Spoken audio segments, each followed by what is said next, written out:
Praise the lord, hallelujah. प्रभु यीशु के पवित्र और सामर्थ्य नाम में आप सबको मेरा शालोम। परमेश्वर का अनुग्रह और उसका प्रेम और उसकी शांति आप सबको मिलती रहे। प्रभु का धन्यवाद करता हूँ, प्रभु की स्तुति करता हूँ और आप सबका प्रभु यीशु के पवित्र और सामर्थ्य नाम में प्रभु यीशु के द्वारा दिए गए हुए दृष्टांतों के प्रशिक्षण में मैं आप सबका हार्दिक स्वागत करता हूं। मैं आशा करता हूं कि अब से लेकर अब जो भी प्रशिक्षा हम प्रभु यीशु के दृष्टांतों के ऊपर सीखने जा रहे हैं उसमें परमेश्वर हमारी सहायता करेगा। पवित्र आत्मा हमारे बीच में हालेलुया हमारे बीच में मिनिस्टर करेगा और हम परमेश्वर प्रभु यीशु मसीह के द्वारा दिए गए दृष्टांतों के गहराई से उन बातों को सीखने का प्रयत्न करेंगे। आइए हम सबसे पहले प्रार्थना करेंगे और इस सारी बातों को हम प्रभु के हाथों में सौंपेंगे और उसके बाद एक भजन को गाएंगे, प्रभु की स्तुति करेंगे और उसके बाद हम सीधा प्रशिक्षण में जाएंगे। तो आइए हम प्रार्थना करें। प्यारे पिता, हम आपका धन्यवाद करते हैं, आपकी स्तुति और आराधना करते हैं। आज का यह दिन आपने हमारे जीवन में दिया, हम धन्यवाद करते हैं, आपकी आराधना करते हैं। आप सच्चे और जिंदा खुदा है और आप हालेलुया हम सबसे बहुतायत से प्रेम करते हैं, हम सबकी सुधि लेते हैं। हमारे जीवन में आप बहुत ही इंटरेस्ट रखते हैं, इसके लिए हम आपका धन्यवाद करते हैं। प्रभु यीशु, आप पृथ्वी ऊपर थे तो आपने जो भी प्रशिक्षण दिया है, जो भी टीचिंग आपने दिया है वो आज भी बहुत ही महत्वपूर्ण है और आज भी हम उसको सीखने के द्वारा और हमारे जीवन के लिए प्रभु उस बातों को सीखने के द्वारा हम सच्चाई से आपके मार्ग पर चल सकते हैं, आपके राज्य के भेदों को जान सकते हैं। प्यारे पिता, मैं प्रार्थना करता हूँ, मैं एक निर्बल पात्र हूँ, आपके हाथों में समर्पण करता हूँ मेरे जीवन को। मुझे अनुग्रह दीजिए ताकि अब से लेकर प्रभु प्रतिदिन जो प्रभु यीशु आपने जो पैराबल्स जो सिखाए हैं, पैराबल्स के माध्यम से जो टीचिंग आपने दिया है वो मैं आपके लोगों तक पहुंचाना चाहता हूं। ये मेरा ये प्रयत्न प्रयास प्रभु यीशु आपके नाम में फलवंत हो जाए, बहुत सारे लोग इस प्रशिक्षण को देखने पाए और सुनकर आशीषित होने पाए, मेरी प्रार्थना है। हर एक बातों के लिए मैं आपका धन्यवाद करता हूं और आपकी स्तुति और आराधना करता हूं। मेरा मुख बने, मुझे सामर्थ्य दे, मेरी प्रार्थना है। जितने भी लोग लाइव देखे और इसके बाद में भी सुने, सबको आप आशीषित करें, मेरी प्रार्थना है। धन्यवाद के साथ प्रभु यीशु के नाम से प्रार्थना करते हैं, आमीन आमीन। आइए हम प्रभु की स्तुति करते हुए एक गीत को गाएंगे और प्रभु की महिमा करेंगे। खुदाया शुक्र है तेरा, हमें ये दिन दिखाया है, तेरे दर पर हम आए हैं, हम अपना सिर झुकाए हैं। आइए हम इस गीत को गाकर प्रभु की महिमा करें।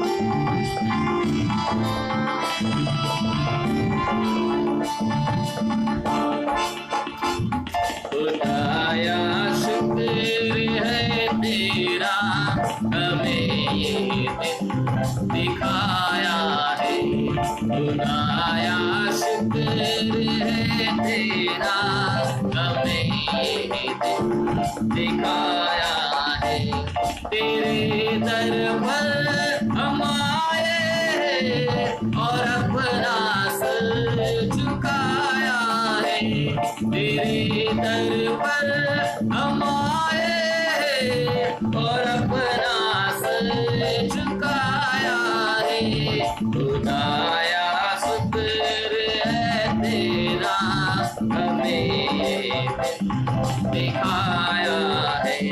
खुदाया शुक्र है तेरा, हमें दिखाया है।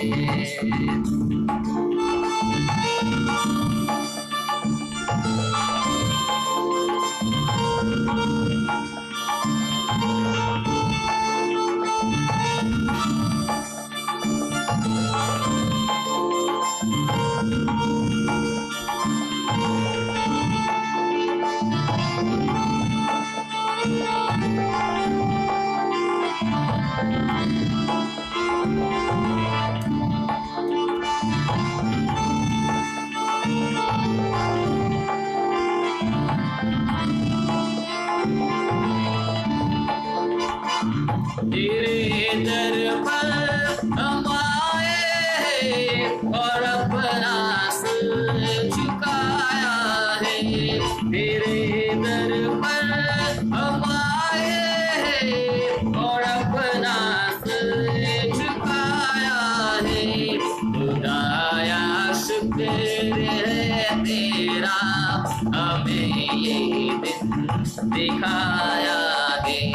खुदाया शुक्र है तेरा, हमें ये दिन दिखाया है।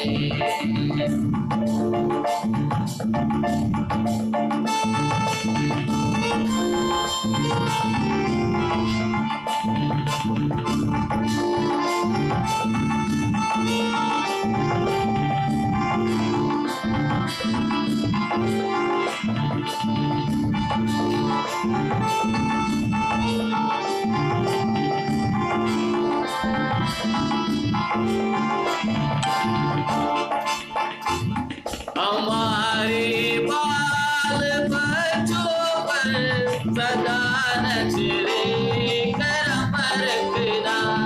हमारे बाल बच्चों पर सदा नजरे करम रखना। कि जैसे आज तक रहमत का तेरे हम बरसाया है। कि जैसे आज तक रहमत का तेरे हम बरसाया है। तेरे दर पर हम आए और अपना सर झुकाया है।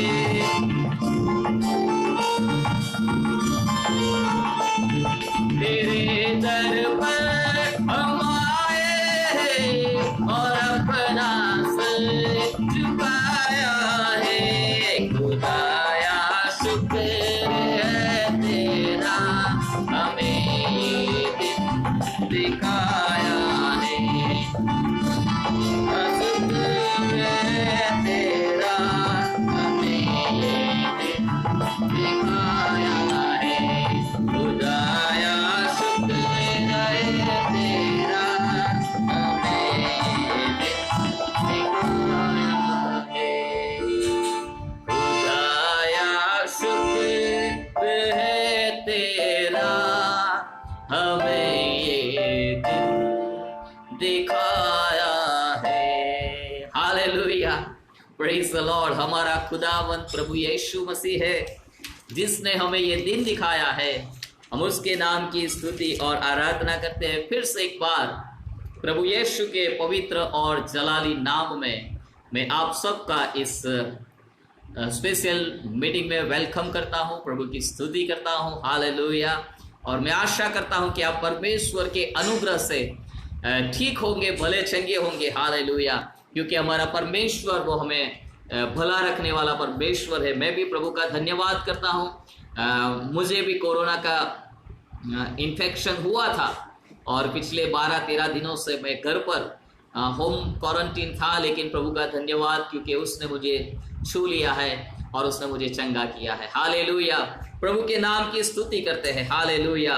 तो आज हम जो प्रशिक्षण शुरू करने जा रहे हैं प्रभु यीशु के द्वारा दिए गए दृष्टांतों के बारे में। लेकिन आज सबसे पहले हम उस सारे दृष्टांतों को देखने से पहले कुछ आरंभिक बातों को सीखने का प्रयत्न करेंगे।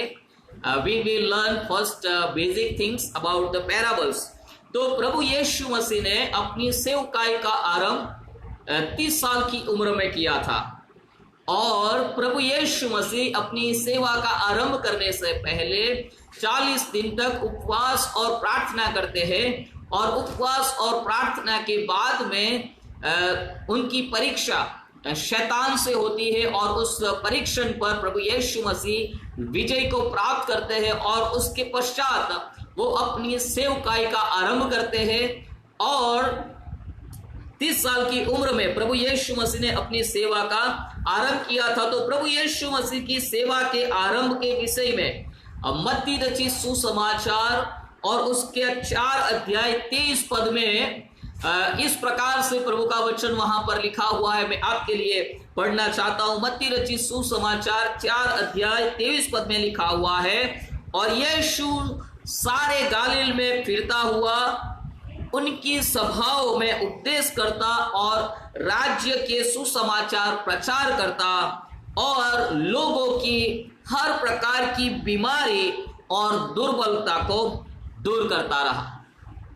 तो मत्ती जब अपने सुसमाचार को लिख रहा है तो प्रभु यीशु ने 3.5 साल में जो सेवकाई की है, उस सेवकाई का एक संक्षिप्त में डिस्क्रिप्शन, एक बहुत ही एक ही वचन में प्रभु यीशु की सेवा के बारे में वो सब कुछ वहां पर कह देता है। तो प्रभु यीशु इस पृथ्वी ऊपर थे तब 3 प्रकार की उनकी मुख्य सेवकाई थी, जिसके बारे में इस वचन में जिक्र किया गया है। तो वहां पर लिखा हुआ है उस वचन में 4 का 23 पद में कि प्रभु यीशु सारे गालिल में फिरता हुआ उनकी सभाओं में उपदेश करता था। The first ministry Jesus was doing, सबसे पहली जो सेवकाई प्रभु यीशु मसीह करते थे वो सभा स्थानों में, जो सिनागोग्स थे, जो रिलीजियस प्लेसेस थे, वहां पर जाकर प्रभु यीशु मसीह वहां की जो ज्यूस कम्युनिटी थी, जो यहूदी प्रजा थी, जो यहूदी समुदाय था, उनको प्रभु यीशु मसीह प्रशिक्षण देते थे। जीसस वाज टीचिंग देम, प्रभु यीशु मसीह उनको शिक्षाएं देते रहते थे। He used to teach them. दूसरी प्रभु यीशु मसीह की सेवकाई थी और राज्य का सुसमाचार प्रचार करता था। He used to preach and the topic of his preaching, वो प्रचार करते थे और प्रचार करने का उनका जो सब्जेक्ट था that was the kingdom of God और द किंगडम ऑफ हेवन, स्वर्ग का राज्य या तो परमेश्वर का राज्य। ये प्रभु यीशु मसीह के प्रचार का मुख्य विषय था। और प्रभु यीशु मसीह जहां पर भी जाते थे वो प्रचार करते थे, पश्चाताप करो क्योंकि स्वर्ग का राज्य, परमेश्वर का राज्य निकट है। Repent because the kingdom of heaven is eight hand. तो प्रभु यीशु मसीह का दूसरा जो मिनिस्ट्री था प्रचार करना था। अभी देखिए ये टीचिंग और प्रीचिंग में डिफरेंस है। टीचिंग में उन सारे सैद्धांतिक बातों को हम कवर कर लेते हैं जो हमें सीखना आवश्यक है, लेकिन प्रीचिंग जो प्रचार है उसमें खास करके हम गुड न्यूज, सुसमाचार देते हैं। जब हम हमारी बात करते हैं तो जब अब मैं दे रहा हूं वो टीचिंग दे रहा हूं, प्रशिक्षण दे रहा हूं प्रभु यीशु मसीह के सिखाए गए हुए दृष्टांतों के बारे में, तो ये टीचिंग है। लेकिन जब मैं प्रचार करता हूं, जब मैं प्रीच करता हूं, तो उस प्रीचिंग का जो थीम रहता है वो सुसमाचार रहता है। प्रभु यीशु मसीह हमारे पापों के लिए मारा गया, गाड़ा गया और तीसरे दिन मृतकों में से जी उठा है। जो कोई प्रभु यीशु मसीह के इस साल्विफिक वर्क के ऊपर, जो कोई प्रभु यीशु मसीह के इस उद्धार के कार्य पर विश्वास करता है, उसके लिए वो गुड न्यूज बन जाता है, क्योंकि उसके पापों की क्षमा होती है और उसके जीवन में परमेश्वर का राज्य आता है। तो वो प्रचार करना है। तो प्रभु यीशु मसीह प्रशिक्षण भी देते थे और प्रचार भी करते थे, और प्रचार करते समय वो लोगों को ये शुभ संदेश देते थे कि पश्चाताप करो, मन फिराओ और परमेश्वर के राज्य में लौट आओ, क्योंकि परमेश्वर का राज्य, the kingdom of haven, the kingdom of God is eight hand, स्वर्ग का राज्य, परमेश्वर का राज्य बहुत ही निकट है। और तीसरी जो मिनिस्ट्री थी प्रभु यीशु मसीह की, उसके बारे में भी वहां पर 23 पद के आखिरी हिस्से में लिखा हुआ है, और वहां पर लिखा है प्रभु यीशु हर प्रकार की बीमारी से पीड़ित लोगों को, हर प्रकार की बीमारी पानी ला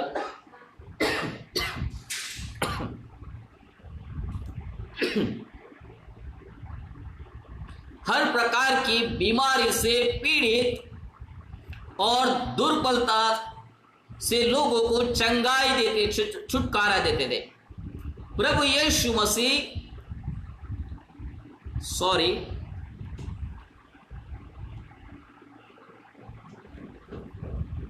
कोरोना की थोड़ी असर अभी भी मेरे बॉडी में लग रही है, क्योंकि एक खांसी अभी तक कफ बंद नहीं हुआ, लेकिन प्रभु का धन्यवाद हो क्योंकि हमारा प्रभु वो चंगा करने वाला है। Hallelujah, praise the Lord. तो जो थर्ड मिनिस्ट्री प्रभु यीशु की थी, हर प्रकार की बीमार, हर प्रकार की दुर्बलता, हर प्रकार की दुष्ट आत्माओं से पीड़ित लोगों को जो यीशु के पास लाया जाता था, प्रभु यीशु मसीह उनको छू लेते थे, प्रभु यीशु मसीह उनके लिए प्रार्थना करते थे, प्रभु यीशु मसीह दुष्ट आत्माओं को धमकाते थे, प्रभु यीशु मसीह चिन्ह और चमत्कार करते थे और लोगों को चंगाई देते थे। Hallelujah. So this was the third ministry. प्रभु यीशु मसीह की ये तीसरी सेवकाई थी। तो प्रभु यीशु मसीह प्रीचिंग करते थे, प्रभु यीशु मसीह टीचिंग करते थे, and third thing Jesus was healing. प्रभु यीशु मसीह चंगाई देते थे। हालेलुया। तो ये तीन प्रकार की सेवकाई थी और प्रभु यीशु मसीह आज पवित्र आत्मा के माध्यम से ये सेवकाई आज भी हमारे लिए, कलीसिया की उन्नति के लिए, विश्वासियों के आत्मिक जीवन की बढ़ोतरी के लिए ये सेवकाई आज भी चल रही है। आज भी प्रभु के वचनों से उपदेश दिया जाता है प्रभु के दासों के द्वारा, और उसके लिए प्रभु ने अपनी कलीसिया के लिए प्रेरितों को रखा है, प्रबोधकों को, नबियों को रखा है, और इवेंजलिस्ट को, सुसमाचार प्रचारकों को रखा है, बाइबल टीचर्स को रखा है, और पासवानों को रखा हुआ है, और प्रीचर्स को रखा हुआ है। आज भी ये आवश्यकताओं को पूरा करने के लिए परमेश्वर ने पवित्र आत्मा के द्वारा लोगों को दान वरदान दिए हुए हैं। हर एक प्रभु के दास को प्रभु ने अलग अलग वरदान दिए हुए, विश्वासियों को प्रभु ने अलग अलग दान और वरदान दिए हुए, जिसके माध्यम से लोग विश्वासी कलीसियाएं प्रभु में बढ़ती जाए, प्रभु के लिए तैयार होती जाए। हालेलुया। तो हमारा जो मुख्य विषय है प्रभु यीशु मसीह का प्रशिक्षण, और प्रभु यीशु मसीह ने प्रशिक्षण में जो स्टाइल अपनाया है, जो पद्धति अपनाई है, तो प्रभु यीशु मसीह जब प्रशिक्षण देते थे, जब टीचिंग देते थे, तो वहां पर एक वचन लिखा हुआ है, मत्ती रचित सुसमाचार उसका 7 अध्याय 28 पद को हम पढ़ेंगे। मत्ती रचित सुसमाचार 7 अध्याय 28 पद। तो 7 अध्याय 28 पद में लिखा हुआ है, अब हम प्रभु यीशु के प्रशिक्षण शैली पर थोड़ा समझने का प्रयत्न करेंगे। इसके लिए ये पद को हम पढ़ेंगे। जब यीशु कह चुका तो ऐसा हुआ कि भीड़ उसके उपदेश से चकित हुई, क्योंकि वह उनके शास्त्रियों के समान नहीं, परंतु अधिकारी की नाई उन्हें उपदेश देता था। हालेलुया। तो प्रभु यीशु मसीह के प्रशिक्षण देने की, प्रचार करने की जो शैली थी, जो स्टाइल थी, उससे उनके सुनने वाले लोग प्रभावित हो गए, इन्फ्लुएंस हो गए, क्योंकि वो उनके शास्त्रियों के नाई नहीं। एक जो रिलीजियस लीडर्स रहते हैं, जो एक आत्मा से कभी कभी कुछ जो प्रचारक रहते हैं, जो चर्च के पासवान है, आप बुरा मत लगाना, लेकिन ये सच्चाई है कि एक घरेड़ में जो ढल गए हैं, उससे बाहर निकल के जो आत्मा से जो वचन देना चाहिए वो नहीं दे पाते। कभी कभी एक पैटर्न बना लिया है, उस पैटर्न में ही हम वचन का प्रचार करते रहते। उस पैटर्न से हम बाहर निकल के परमेश्वर का आत्मा जिस प्रकार से हमारे द्वारा लोगों में मिनिस्टर करना चाहता है, हम नहीं करते। हमने एक सिस्टम बना लिया है और उस सिस्टम के अनुसार ही हम बोलना पसंद करते हैं। उस लेवल में ही बोलेंगे, उससे ज्यादा ऊंची आवाज में हम बोलना पसंद नहीं करेंगे, और एक डिसिप्लिन में ही रह करके। तो कभी कभी हमने यहाँ पर जो शास्त्री और पड़ोसी थे वो भी टीचिंग देते थे। They used to teach from the Old Testament, पुराने नियम में से, मूसा की नियम में से वो लोग सिखाते रहते थे। लेकिन यहाँ पर लिखा हुआ है कि उनके समान वो लोग भी बाइबल में से ही सिखाते थे, पुराने नियम में से ही सिखाते थे, लेकिन उनके सिखाने में और प्रभु यीशु के सिखाने में अंतर था। क्या अंतर था? वहां पर लिखा हुआ है, क्योंकि शास्त्रियों के समान नहीं पर अधिकारी की नाई उन्हें उपदेश देता था। हालेलुया। प्रभु के सेवक का ये एक रिस्पॉन्सिबिलिटी है कि वो जब भी वचन को सिखाए तो उसके साथ में कोई कॉम्प्रोमाइज ना करे, वो अधिकार के साथ में सिखाए। लेकिन वो अधिकार के साथ में तभी सिखा पाएगा जब उसका जीवन वचन के आधार पर वो जीता होगा। यदि उसका जीवन वचन के आधार पर नहीं है तो वो अधिकार के साथ वो वचन को सिखा नहीं पाएगा, क्योंकि उसके भीतर में जो पाप का जीवन है वो उसको अधिकार के साथ में सिखाने में रुकावट का कारण बनता है। और इसलिए प्रभु के दासों का जो जीवन है, प्रभु यीशु मसीह इसलिए अधिकार के साथ में सिखाते थे क्योंकि उनके अंदर मनुष्यों को खुश करने की कोई भी लालसा नहीं थी कि मेरे प्रचार से, मेरे प्रशिक्षण से लोग प्रभावित हो जाए और मेरे लिए तालियां बजाए, मेरे लिए अच्छे शब्द बोले। This was not the desire of Jesus Christ. ये प्रभु यीशु मसीह की मनसा नहीं थी। वो तो परमेश्वर के राज्य की सच्चाई को लोगों को प्रकट करना चाहते थे ताकि लोग उस सत्य को जान के बंधन में से छुटकारा पाए। इसलिए प्रभु यीशु मसीह जो सिखाते थे वो बहुत ही क्लियरली सिखाते थे, बहुत ही ऑथोरिटी के साथ में, अधिकार के साथ में सिखाते हैं। और ये स्टाइल आज प्रभु के दासों को भी अपनाना होगा। जब हम हमारी कलीसिया में सिखाते हैं तो लोगों को खुश करने के लिए नहीं, लोगों से अच्छे अप्रिसिएशन के शब्दों को प्राप्त करने के लिए नहीं, बट विद ऑथोरिटी, अधिकार के साथ में, क्योंकि हमें ये अधिकार कलीसिया में प्रभु ने दिया है। लोगों की आत्मा की उन्नति के लिए, उनकी आत्मा की चौकी करने के लिए प्रभु ने हमें एक चौकीदार के रूप में रखा हुआ है। तो हमें अधिकार के साथ में प्रभु के वचनों को सिखाना होगा। तो प्रभु यीशु की जो स्टाइल थी सिखाने की, सबसे पहले उसमें उन्होंने अधिकार के साथ सिखाया। लेकिन अब हम दूसरी बात के अंदर जाएंगे जो हमारा मुख्य विषय है। प्रभु यीशु मसीह अधिकार के साथ में सिखाते थे, लेकिन अधिक समय वो दृष्टांतों में, पैराबल्स में प्रशिक्षण दिया करते थे। मत्ती रचित सुसमाचार और उसका 13 अध्याय में इस प्रकार से लिखा हुआ है। मत्ती रचित सुसमाचार 13 अध्याय के 3 पद में लिखा हुआ है, और उसने उनसे दृष्टांतों में बहुत सी बातें कही। देखिए यहां पर लिखा हुआ, प्रभु यीशु मसीह ने उनसे, चेलों से, उनके सुनने वालों से बहुत सारी बातें की, लेकिन वो सारी बातें दृष्टांतों में की। तो सबसे पहले हमें यह समझना पड़ेगा कि ये दृष्टांत है क्या, व्हाट इज पैराबल। सबसे पहले यदि किसी व्यक्ति ने ऐसा भी कहा हुआ है कि 1/3 ऑफ जीसस टीचिंग, प्रभु यीशु मसीह की प्रशिक्षा के 1/3 भाग जो है वो पैराबल से, दृष्टांतों से भरा हुआ है। Means most of the teachings, अधिकतर प्रशिक्षा प्रभु यीशु मसीह ने दृष्टांतों के द्वारा लोगों को दी है। तो प्रभु यीशु पृथ्वी पर अपनी सेवकाई के दरमियान प्रशिक्षण और प्रचार करते समय अधिकतर दृष्टांतों का उपयोग करते थे। और मत्ती रचित सुसमाचार 13 अध्याय 3 पद में हमने जैसे पढ़ा, और उसने उनसे बहुत सारी बातें दृष्टांतों में कई, दृष्टांतों में बहुत सी बातें कही। तो सबसे पहले हमें यह समझना है कि दृष्टांत क्या है। तो जो दृष्टांत शब्द है वो मूल यूनानी शब्द पैराबोले से आया हुआ है। दृष्टांत शब्द मूल यूनानी शब्द पैराबोले से आया हुआ है, जिसका अर्थ होता है निकट रखना या तो पास में रखना, कीपिंग असाइड, कीपिंग नियर। नियम, नए नियम के शब्दों से संबंधित एक डिक्शनरी है, वाइन्स एक्सपोजिटरी डिक्शनरी, और उसमें कुछ इस प्रकार से डेफिनेशन दी गई हुई है, एक बात या चीज को दूसरी बात के साथ तुलना करके समझाना। एक बात को या तो एक चीज को दूसरी बातों के साथ में रखकर समझाना अर्थ होता है दृष्टांत। दृष्टांत का दूसरा सरल अर्थ यह भी है कि उपदेश और शिक्षा, उपदेश और शिक्षा के उद्देश्य के लिए एक बात को दूसरी बात के रूप में प्रस्तुत करना। तो दृष्टांत कई बार महावरों के समान भी है। जैसे मैं आपको समझाऊं कि हम एक सेइंग्स बोलते हैं कि बंदर बूढ़ा होने के बाद में भी छलांग लगाना नहीं छोड़ता।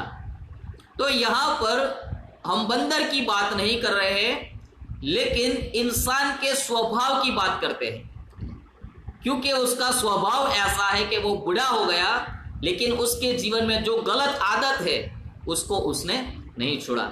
लेकिन इस सच्चाई को, इस कहावत में छुपाया गया है।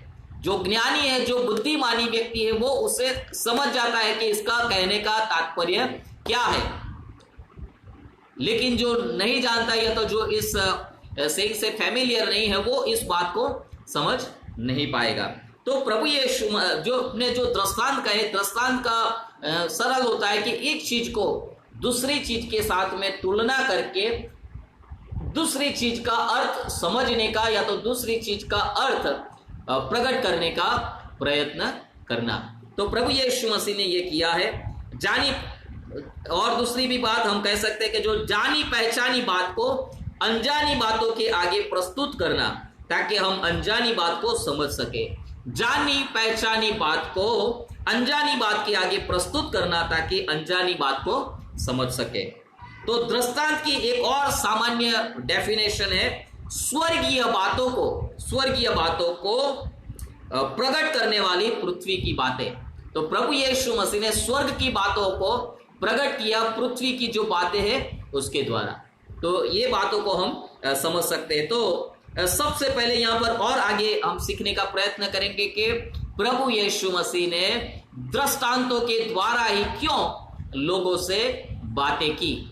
ये प्रश्न चेलों का भी था। जैसे मैंने बताया कि 1/3 of Jesus teaching was parable. प्रभु यीशु मसीह की प्रशिक्षा का एक तृतीयांश भाग वो दृष्टांतों से भरा हुआ था। तो why did Jesus preach and teach in parables? क्यों प्रभु यीशु मसीह ने पैराबल्स के द्वारा, दृष्टांतों के द्वारा प्रशिक्षण दिया? तो उसका जवाब भी मत्ती रचित सुसमाचार उसका 13 अध्याय 10 पद से आगे दिया गया हुआ है। तो वहां पर प्रभु यीशु मसीह आकर के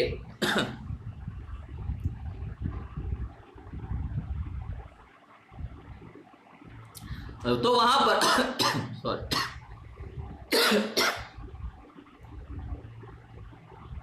प्रभु यीशु के चेले वहां पर आकर प्रभु यीशु से प्रश्न पूछते हैं 13 अध्याय 10 पद में, मत्ती रचित सुसमाचार 13 अध्याय 10 पद में। और चेलों ने पास आकर उससे कहा, तू उनसे दृष्टांतों में क्यों बातें करता है? प्रभु यीशु को चेलों ने पूछा, तू लोगों से दृष्टांतों में क्यों बातें करता है? तो इसका प्रत्युत्तर प्रभु यीशु ने क्या दिया? What did Jesus reply to disciples? चेलों के इस प्रश्न के उत्तर में प्रभु यीशु ने 11वें पद में जवाब दिया। उसने उत्तर दिया कि तुमको स्वर्ग के राज्य के भेदों को समझ दी गई है, पर उनको नहीं। और आगे, क्योंकि जिसके पास है उसे दिया जाएगा और उसके पास बहुत हो जाएगा, पर जिसके पास कुछ नहीं उससे जो कुछ उसके पास है वह भी ले लिया जाएगा। तो प्रभु यीशु ने कहा कि स्वर्ग के राज्य का भेद जानने का, समझने का अनुग्रह चेलों को दिया गया है, लेकिन बाकी लोगों को नहीं दिया गया। तो यहां पर प्रभु यीशु मसीह का कहने का तात्पर्य है कि प्रभु यीशु मसीह लोगों से दृष्टांतों में इसलिए बात करते थे to maintain the secrecy of kingdom of God. परमेश्वर के राज्य के जो भेद थे, वो भेद सभी के सामने खोलना उचित नहीं था उस समय के लिए। और इसलिए प्रभु यीशु मसीह अपने चेलों के साथ में और लोगों के साथ में दृष्टांतों में बात करते थे, ताकि लोग समझने के बाद भी समझने न पाए। और प्रभु यीशु ने इसीलिए कहा कि जिसके पास है उसे दिया जाएगा, जिसके पास नहीं है उसके पास जो है वो भी उसके पास से ले लिया जाएगा। तो इस वचन का अर्थ क्या होता है? जिसके पास शुद्ध हृदय है, जिसके पास सुनने के लिए, परमेश्वर के वचन को सुनने के लिए और ग्रहण करने के लिए मन है, उससे और भी बातें दी जाएगी। परमेश्वर के राज्य के संबंधित बातों को उसे और भी प्रकट किया जाएगा। लेकिन जिसने अपने हृदय को कठोर कर लिया है, जिसने अपने कानों को बंद किया हुआ है, जिसने परमेश्वर की सच्चाइयों के प्रति अपने आंखों को बंद कर लिया, उनके पास थोड़ा बहुत कुछ सच्चाई होगा वो भी उसके पास से ले लिया जाएगा। तो प्रभु यीशु मसीह का एक उद्देश्य था दृष्टांतों में बोलने का कि he wanted to maintain privacy, secrecy of the mystery of the kingdom of God। परमेश्वर के राज्य का जो भेद था वो सभी के आगे उस समय के लिए प्रकट करना उचित नहीं था, इसलिए प्रभु यीशु अधिकतर बातों को दृष्टांतों में बोलते थे। दूसरा उद्देश्य ये भी था कि प्रभु यीशु मसीह कुछ लोगों को स्वर्ग के राज्य का भेद प्रकट करना चाहते थे, इसीलिए भी प्रभु यीशु मसीह दृष्टांतों में बोलते थे ताकि कुछ लोग उसको सरलता से समझ सकते थे। मैं एक बात बहुत ही अच्छे से इस वचन के द्वारा समझ सकता हूं। प्रेरित पौलुस ने, अपोस्तल पौल ने कुरिन्थियों की पत्री को जब लिखा तब उसने लिखा जो सांसारिक मनुष्य है वो परमेश्वर की बातों को समझ नहीं सकता, लेकिन जो आत्मिक व्यक्ति है वो समझ सकता है। मेरे प्रियो, जो व्यक्ति सांसारिक है, जो परमेश्वर को नहीं जानता, परमेश्वर की बातों को वो नहीं समझ पाएगा, लेकिन जो आत्मिक व्यक्ति है जिसके अंदर पवित्र आत्मा काम करता है वो परमेश्वर की वचन की गहराइयों को, परमेश्वर की बातों को तुरंत पकड़ लेता है, तुरंत वो सच्चाइयों को समझ लेता है। यहां पर भी जो चेले थे वो परमेश्वर के राज्य की बातों को समझ सकते थे। कुछ लोग थे जो जिनके हृदय में कार्य हुआ था, जिन्होंने मन फिराया था, वो परमेश्वर के राज्य की बातों को समझ सकते थे। लेकिन वहां पर जो अपने आप को धर्मी जानते थे, जो अपने आप को well versed in the word of God, परमेश्वर के वचनों में बहुत ही प्रखर समझते थे, बहुत ही जाने माने समझते थे, वैसे लोगों से ये सच्चाई दूर रखी गई थी। मेरे प्रियो, हम प्रभु का धन्यवाद करते हैं कि प्रभु ने दृष्टांतों में जो बातें सिखाई है वो आज हम समझ सकते हैं। और यहाँ पर एक और बात है, प्रभु यीशु मसीह के दृष्टांतों का विषय क्या था? What was the main subject of Jesus parables? प्रभु यीशु मसीह ने जो दृष्टांत सिखाए उसका मुख्य विषय क्या था? तो बहुत सारे विषय प्रभु यीशु ने लिए, लेकिन द मेन सब्जेक्ट प्रभु यीशु मसीह के दिए हुए दृष्टांतों का जो मुख्य विषय था वो स्वर्ग का राज्य था। स्वर्ग का राज्य या तो परमेश्वर का राज्य। आप 13 अध्याय में 11 पद को पढ़ेंगे, 24 पद को पढ़ेंगे, हम कुछ पदों को पढ़ेंगे 13 अध्याय में से। तो 24 पद में लिखा हुआ है, 13 अध्याय 24 पद में, उसने उनसे एक और दृष्टांत दिया कि स्वर्ग का राज्य उस मनुष्य के समान है कि जिसने अपने खेत में अच्छा बीज बोया। तो यहां पर प्रभु यीशु मसीह स्वर्ग के राज्य को एक ऐसे व्यक्ति के साथ में तुलना करते हैं जिसने अपने खेत में बीज बोया है। तो यहां पर इस दृष्टांत का उद्देश्य स्वर्ग का राज्य है, सब्जेक्ट स्वर्ग का राज्य है। और 31 पद को पढ़े आप, 31 पद को पढ़े, वहां पर भी लिखा हुआ है, उसने उनसे एक और दृष्टांत दिया कि स्वर्ग का राज्य राई के एक दाने के समान है। प्रभु यीशु मसीह स्वर्ग के राज्य को राई के दाने के बराबर समझा। ये सारे दृष्टांतों के बारे में हम बाद में एक एक दृष्टांतों का अर्थ हम समझने का प्रयत्न करें, लेकिन जो दृष्टांत का जो विषय है वो स्वर्ग का राज्य है। और 33 पद में लिखा हुआ है, 33 पद में लिखा है, उसने एक और दृष्टांत उनसे सुनाया कि स्वर्ग का राज्य खमीर के समान है। एक और दृष्टांत प्रभु यीशु मसीह ने कहा कि स्वर्ग का राज्य खमीर के समान है। जैसे एक स्त्री खमीर को लेकर आटे में मिलाती है और पूरा आटा खमीरी हो जाता है, वैसे ही परमेश्वर का राज्य भी है। उस बात को भी हम समझने का प्रयास करेंगे। और 45 पद में 44 मत्ती 13 का 44 में देखिए, स्वर्ग का राज्य खेत में छिपे हुए धन के समान है। स्वर्ग का राज्य, the kingdom of God, the kingdom of haven, स्वर्ग का जो राज्य है वो खेत में छिपे हुए धन के समान है। इसका भी अर्थ हम बाद में समझने का प्रयत्न करेंगे, लेकिन यहाँ पर भी जो दृष्टांत प्रभु दे रहा है उसका जो विषय है स्वर्ग का राज्य है। फिर 45 में, फिर स्वर्ग का राज्य एक व्यापारी के समान है जो अच्छे मोतियों की खोज में था। यहाँ पर भी प्रभु यीशु मसीह दृष्टांत में एक अच्छे मोती के समान की बातें करते। तो यहाँ इन ऑल दिस पैराबल्स, ये सभी पैराबल्स में, दृष्टांतों में प्रभु यीशु का मुख्य विषय स्वर्ग का राज्य है। स्वर्ग का राज्य। प्रेरित पौलुस का भी जो मेन सब्जेक्ट था वो स्वर्ग का राज्य था। यूहन्ना का भी मुख्य सब्जेक्ट स्वर्ग का राज्य था। प्रभु यीशु का भी मेन सब्जेक्ट स्वर्ग का राज्य है।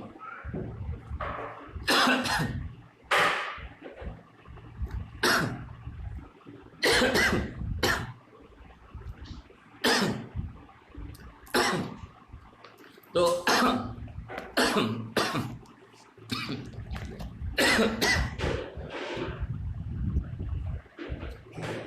प्रभु इन वचनों को समझने के लिए हमारी सहायता करें। कल से हम एक एक दृष्टांत को देखने का प्रयत्न करेंगे। मैं धन्यवाद करता हूं जो भाई लोगों ने ऑनलाइन देखा है। जितने भी लोग ऑनलाइन देख रहे थे उन सब के लिए प्रभु का धन्यवाद। और मैं प्रार्थना करता हूं, आपसे उत्साहित करता हूं आपको कि आप ऑनलाइन इस टीचिंग को देखें और दूसरों तक भी इसको साझा करें, शेयर करें। और न्यू कवर्नेंट मिशन का जो पेज है उसको आप लाइक करें ताकि जब भी मैं लाइव रहूं तब आप लिंक को प्राप्त कर सकें। और मैं विश्वास करता हूं कि आप सब इस प्रशिक्षण के द्वारा बहुतायत से आशीष को पाने जा रहे हैं। हालेलुया। मेरे लिए भी प्रार्थना करें। मुझे जैसे कोरोना हुआ था, अभी ठीक हूं लेकिन फिर भी काफ़ी कफिंग आ रहा है। मुझे पूरी तौर से प्रभु ठीक करे और मैं प्रभु की महिमा कर पाऊँ। हालेलुया। प्रभु आप सबको बहुतायत से आशीषित करे। आइए हम प्रार्थना में जाए। प्यारे पिता, मैं आपका धन्यवाद करता हूँ, आपकी स्तुति करता हूँ। आज का ये प्रशिक्षण देने के लिए मुझे अनुग्रह दिया, धन्यवाद। प्रभु जितने लोगों ने सुना है, जो सुनने जा रहे हैं, सबको ब्लेस कीजिए। यदि हमारे बीच में कोई बीमार, दुखी, चिंतित है, प्रभु यीशु के नाम में उसके जीवन की हर एक परेशानियों को दूर कीजिए। प्रभु यीशु के नाम से प्रार्थना करते हैं, आमीन। Okay, thank you, good night, God bless.